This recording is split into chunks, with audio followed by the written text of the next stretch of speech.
ने बे बहुत टेक्निकल खोथा लीगल खोथा आरो बेखौ एक्सप्लेन खालामजोबनोबो हानाय नङा इन्टारनेटलि बहुत खोथाखौ बुङोबा खोनासंबो एसे गाज्रि जागोन किन्तु दा जों फैनायनि उनावहाय रन्जन दैमारिखौ जेलनिफ्राय बख'नायनि मोनसेल' लामा दं बेखौ बेलल'सो होनो हायो बिनि जेल टार्मा माने कर्टआ बा ल'आ जेरैबायदि होदों बेबायदियैनो जोबहैगोन हमनानै लादो बे दा माखासे सम अलरेडि जेलाव थाबाय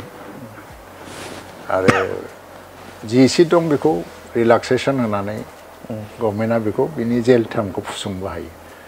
थ' बिनि आगोल बेखौ बेल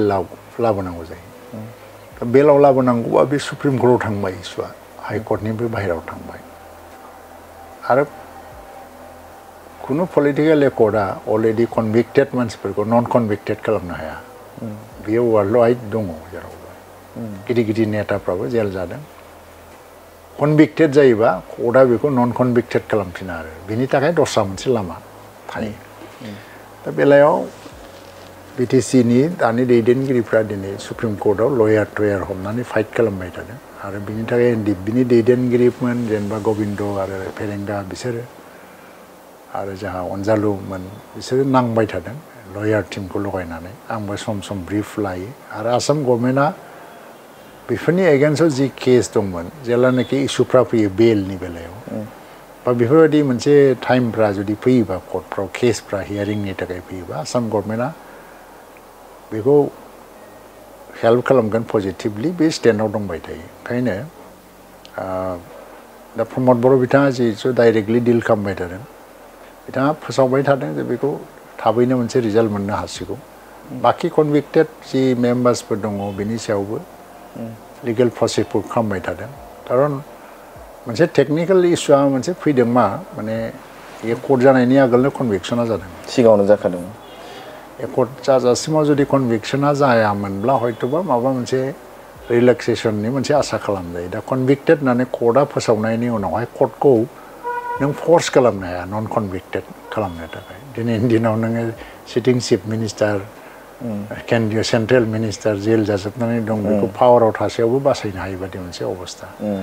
दा खिन्थु जोंनिफ्राय जों नाजादों जायबो रावबो माने लाइफ सेन्टेन्स जाहाथे जाया आरो गोख्रैयैनो जायफ्रा दङ बिसोरखौ दसमुक्त खालामनानैनो हक एबा जेल टार्मखौ फोजोबनानैनो हक एबा लामाफ्रा दंबाय थायो सुप्रिम कर्टनि लयारफ्रा बिनि थाखाय फाइट खालामबाय थादों बेखौ लानानै जों नुनो मोन्दों सम सम जे बिटिआर सरकार आरो बिटिआर गोजोन गोरोबथा जाखांनायनि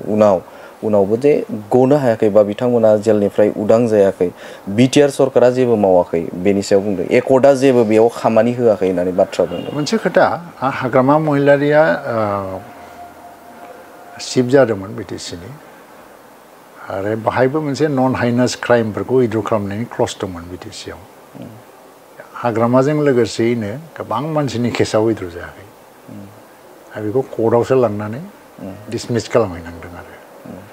जे पलिटिकेल एकर्ड आरो कर्टनि केस बारा डाइरेक्ट लिंक गैया गभर्नमेन्टनाव मोनसेल' पावार दङ हाइनास क्राइम नङैफोरनि केसफोरखौ उइथड्र खालामनो हायो आरो गभर्नमेन्टआ एकर्डनि आगोल जुदि कनभिक्सन जायामोन अब्ला गभर्नमेन्टनि साइडनिफ्राय जिखिनि उइटनेस कर्टआव गसङो बेखौ गसंहोआब्लानो थानो हायोमोन उइटनेसफ्रा थाङाब्लानो थानो हायोमोन आरो अब्लाना बिसोरनि पानिशमेन्टफ्राबो हयतोबा लाइट जाहैगौमोन दा बेखौथ' लिगेल मेटारखौ आं दा डिटेल्स बुंनानै लाब गैया खारन बेखौथ' लयारासो बुङो एनि लयार बिसोर जुदि दिनै जोंनो सुप्रिम कर्ट लयार सोरबा माने बेस्ट अफ दि बेस्ट माने सुप्रिम कर्ट लयारखौ लाबोनानै जुदि जोंनो लामा दिन्थिफैनो हायोबा दिन्थिफै